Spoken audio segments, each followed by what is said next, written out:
Hello दोस्तों, स्वागत है आपका आपके अपने यूट्यूब चैनल मैथ पाठशाला पर। मैं अमन शर्मा। आज का क्लास संख्याओं के वर्गीकरण से संबंधित कुछ क्वेश्चन मैं आपको लेकर आया हूं। पिछले क्लास में जो थ्योरी मैंने आपको कवर कराई है उसमें से कुछ क्वेश्चन मैंने आपको थ्योरी में कवर करा दिए थे और कुछ क्वेश्चन आज मैं कवर करा दूंगा। इस तरह से संख्याओं का वर्गीकरण टॉपिक पूरी तरह से आज समाप्त हो जाएगा। एक बात और मैं आपको बता दूं, ये क्लास पूरी तरह से आपका रेलवे एग्जाम के ऊपर ध्यान में रखते हुए बनाया जा रहा है। ग्रुप डी के एग्जाम से पहले इस बैच को समाप्त कर दिया जाएगा, तो आप मेरे साथ बने रहिए। और एक बात, मैं आपको हर दिन अब मॉर्निंग में सुबह 7 AM पर इस वीडियो को अपलोड करूंगा। आप हर दिन इस वीडियो को देखिए और नोट्स बनाइए, फिर देखिए आपका पेपर में स्कोर कैसा होता है। ठीक है, तो शुरुआत करते हैं आज के अपने क्लास की। चलिए, पहला क्वेश्चन देखिए। पहला क्वेश्चन है, कौन सी संख्या एक काल्पनिक नंबर है। अब आप क्या करोगे, थ्योरी आपने पढ़ रखी है, वीडियो को पॉज करके खुद से इसके आंसर बनाना है। ठीक है ना। देखिए, कौन सा एक काल्पनिक नंबर है। मैंने कहा था भाई, यदि हम किसी भी संख्या का वर्ग करते हैं और ऋणात्मक संख्या हमको प्राप्त हो जाती है, वो संख्या आपकी काल्पनिक नंबर कहलाती है। अब देखिए, ऑप्शन नंबर हम एक को यहां से चेक कर लेते हैं भाई। √-5 का स्क्वायर कर दो, ये रूट कैंसिल होगा, क्या मिलेगा, -5 मिलेगा। और ये -5 एक कैसी संख्या है, ऋणात्मक संख्या है। तो ये संख्या कैसी हो गई भाई, एक काल्पनिक नंबर हो गई। या तो बात क्लियर है, तो आपका आंसर कौन सा होगा, ए ऑप्शन। दूसरा क्वेश्चन देखिए। क्वेश्चन कहता है, प्रत्येक अभाज्य संख्या में क्या होता है। तो ध्यान से समझो, प्रत्येक अभाज्य संख्या में, मैंने कहा किसी भी अभाज्य संख्या में कम से कम 2 गुणनखंड होता है। सम संख्या में 2 से अधिक गुणनखंड संभव होते हैं। ये बात यहां तक क्लियर है ना। तो देखिए, आपके पास आंसर कौन सा होगा, कोई गुणनखंड नहीं होगा, ये तो होगा ही नहीं। दूसरा, केवल एक गुणनखंड होगा, ये भी नहीं होगा। तीसरा, केवल 2 गुणनखंड संभव होंगे। Is correct answer option number C, केवल 2 गुणनखंड संभव होंगे। देखिए, सभी क्वेश्चन रेलवे की परीक्षा में आए हुए मैंने लिए यहां पर। आगे बढ़िए, next question, question number 3। Question कहता है, 60 से 75 तक के बीच पढ़ने वाली सभी ऋण संख्या। अब आप बताइए मुझे, ऋण संख्या क्या होती है। मैंने आपको समझाया था भाई कि ऋण संख्या अभाज्य संख्याओं को कहते हैं। तो 60 से 75 के बीच पढ़ने वाली सभी ऋण संख्याओं का योग क्या होगा, तो गौर से समझिए। 60 के बाद कौन सी है पहली ऋण संख्या अभाज्य, 61 है। उसके बाद कौन सी है, 67 है भाई। उसके बाद कौन सी है, 71 है। फिर आपके पास कौन सी है, 73 है। तो 60 से 75 के बीच ये 4 संख्याएं हैं जो अभाज्य हैं। अब इनको ऐड कर लीजिए, तो देखिए 3 और 1 4, 7 4 11 और 1 12, 2 आ गया। एक ही ऑप्शन में कई अंक 2 है, ए ऑप्शन में। फिर भी सॉल्व कर लीजिए, 7 14 और 6 कितना हुआ, 20 और 6 26 और 1 27। आपका आंसर कितना हो गया, 272 हो गया। अब यहां पर आप लोग एक चीज और समझो, बात को ध्यान से समझना। ठीक है दोस्त, देखिए मैंने आपको बताया था 1 से लेकर, कुछ सवाल डायरेक्ट याद रखने हैं। देखो समझो, 1 से लेकर 25 तक, 1 से लेकर जो 25 तक अभाज्य संख्याएं होती हैं वो होती हैं आपके पास 9। 1 से लेकर 50 तक जो अभाज्य संख्याएं होती हैं वो 15 होती हैं। 1 से लेकर 75 तक अभाज्य संख्याएं होती हैं वो 21 होती हैं। और 1 से लेकर 100 तक अभाज्य संख्याएं आपके पास 25 होती हैं। इस चीज को आप डायरेक्ट से याद रखना, निकालने की जरूरत आपको नहीं पड़ेगी। 1 से लेकर 25 तक अभाज्य संख्या 9, 1 से 50 तक 15, 1 से 75 तक 21 और 1 से 100 तक कितनी होती हैं, 25 होती है। नोट कर लेना, ठीक है। चलिए अगला क्वेश्चन देखिए। नेक्स्ट कहता है यहां पर, विषम संख्या तथा सम संख्या का योग सदैव कैसा होगा। लीजिए, देखो कैसे करना है। एक विषम संख्या ले लीजिए 3 और एक सम नंबर ले लीजिए कोई सा भी, 4 ले लीजिए। तो 4 और 3 कितना हुआ, 7 हुआ। यह तो बात क्लियर है। एक और ले लीजिए विषम नंबर कोई सा भी, जैसे विषम नंबर आपने ले लिया 9 और सम नंबर ले लिया आपने 12। तो 12 और 9 कितना होगा आपके पास, 21 होगा। तो आप यहां से क्या देख पा रहे हैं, एक विषम संख्या और एक सम संख्या का योग हमेशा एक कैसा नंबर आ रहा है भाई, एक विषम नंबर आ रहा है। इसलिए ध्यान रखना एक विषम और एक सम का योग जो है वो सदैव कैसा होगा, एक विषम नंबर होगा। क्लियर होगी बात यहां तक। अगला क्वेश्चन है आपके पास दिया हुआ है यहां से, एक परमेय संख्या है। तो परमेय संख्या के बारे में मैंने आपको क्या समझाया था, परमेय संख्या क्या होती है। परमेय संख्या पहला नंबर जिसको हम भिन्न के रूप में लिख सकते हो, दूसरी बात जिसका दशमलव प्रसार समान आवर्ती का हो या फिर शांत हो, दोनों में से कोई सी एक कंडीशन हो। तो परमेय संख्या पूछी है कि आप इसको भिन्न के रूप में लिख सकते हो, नहीं। सभी वर्ग में जो संख्या रहती है रूट में, वो कैसी रहती है, सब अपरमेय रहती है। तो ना ही तो ये होगा और ना ही ये होगा।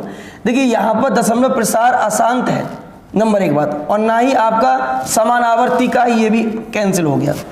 इसकी बात करते हैं तो देखिए यहाँ पर दशमलव क्या है, शांत है। और जब शांत दशमलव है, दशमलव हटाओगे नीचे एक जीरो बढ़ा के, एक लिख के जीरो बढ़ा दोगे, तो ये संख्या भिन्न के रूप में लिख गई। तो आपका आंसर कौन सा होगा, ऑप्शन नंबर 4 होगा। ठीक है, अगला क्वेश्चन देखिए। क्वेश्चन पूछता है 100 से नीचे अभाज्य संख्याएं कितनी है। अभी मैंने आपको बताया 1 से लेके 25 तक कितनी होती है अभाज्य संख्याएं, 9। 1 से लेके 50 तक कितनी होती हैं अभाज्य संख्याएं, 15। 1 से लेकर 75 तक कितनी होती हैं, 21। और 1 से लेकर 100 तक अभाज्य संख्या कितनी होती हैं, 25 होती हैं। तो आपका इस क्वेश्चन का आंसर कितना होगा, देखिए गौर से। तो आपका आंसर हो जाएगा 25 इज करेक्ट आंसर। ठीक है भाई, आगे देखिए नेक्स्ट। अगला क्वेश्चन क्या कहता है, सवाल कहता है यहां पर 2 अंकों की सबसे बड़ी तथा सबसे छोटी अभाज्य संख्याओं के अंतर की गणना करो। तो 2 अंकों की सबसे बड़ी अभाज्य संख्या कितनी होती है, याद रखना 97 होती है। और 2 अंकों की सबसे छोटी अभाज्य संख्या कितनी होती है, 11 होती है। इन दोनों के अंतर की गणना करनी है। 7 में से 1 गया कितना बचा, 8। 9 में से 1 गया कितना बचा, 8। तो आपका जो आंसर आएगा यहाँ बचेगा 6। 7 में से 1 गया तो 6। तो आपका आंसर कितना हो गया, 86 is correct answer, option number D. RRB group D 2018 में क्वेश्चन पूछा हुआ है।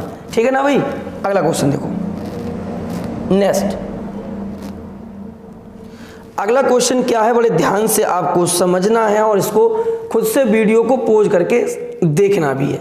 चलिए एक एक करके क्वेश्चन को सॉल्व करते हैं। पहला क्वेश्चन देखो, शून्य क्या है। तो मैंने कहा था शून्य ना तो धनात्मक है और ना ही ऋणात्मक है।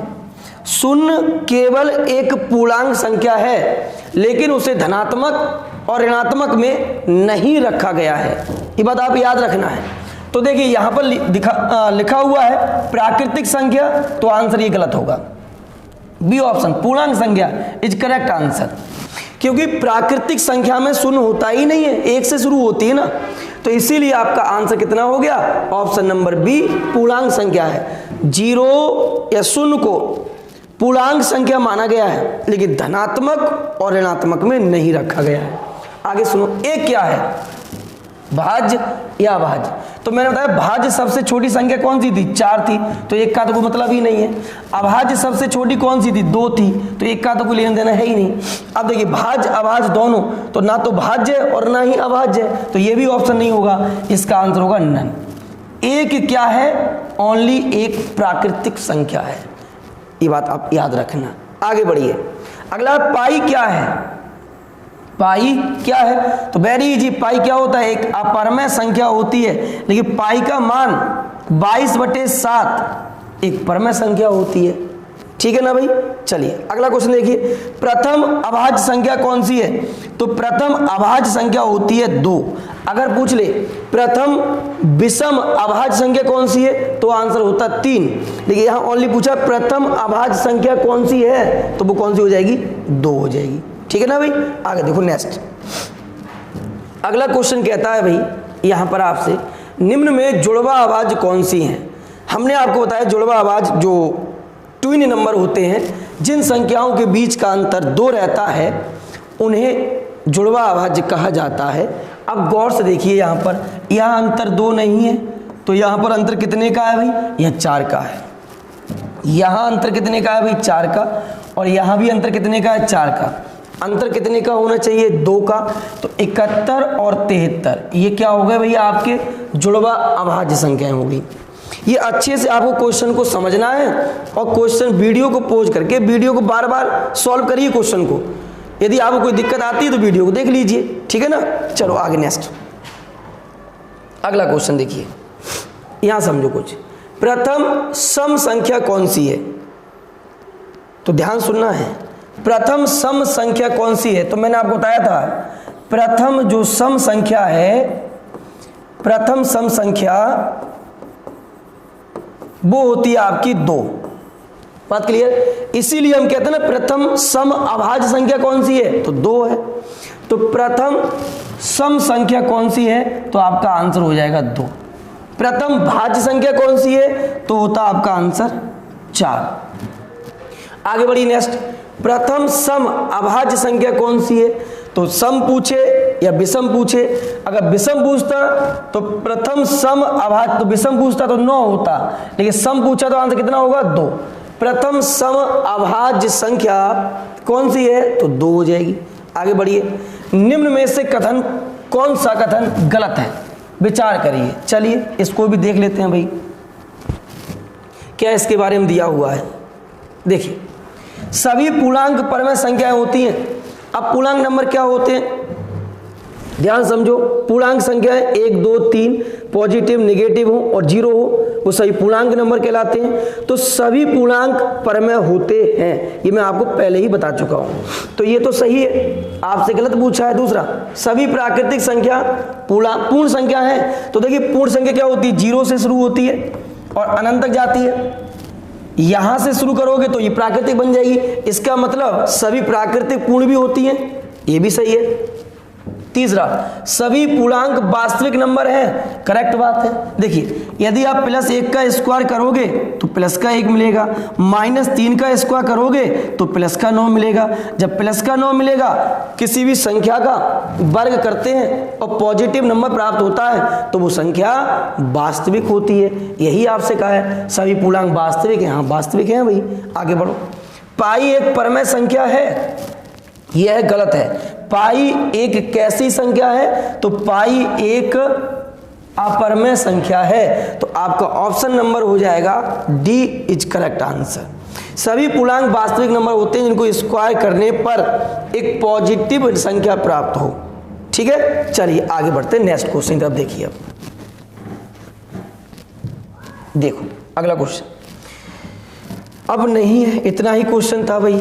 तो चलिए आज की सेवा हम लोग रखते हैं यहीं तक, कल मिलते हैं अगले वीडियो में। आप इससे संबंधित जितने क्वेश्चन मैंने सॉल्व कराए हैं इनको अच्छे से सॉल्व कर लो और बार बार रिवीजन करो। मैथ अधिक से अधिक प्रैक्टिस मांगती है। आप जितनी ज़्यादा प्रैक्टिस करोगे उतना ही ज़्यादा आपके पास अच्छे से मस्तिष्क का जो लेवल है, जो आपके दिमाग का सेरेब्रम है, वो बढ़ेगा। ठीक है, तो चलिए आज की सेवा रखते हैं यहीं तक, कल मिलते हैं। थैंक यू, धन्यवाद।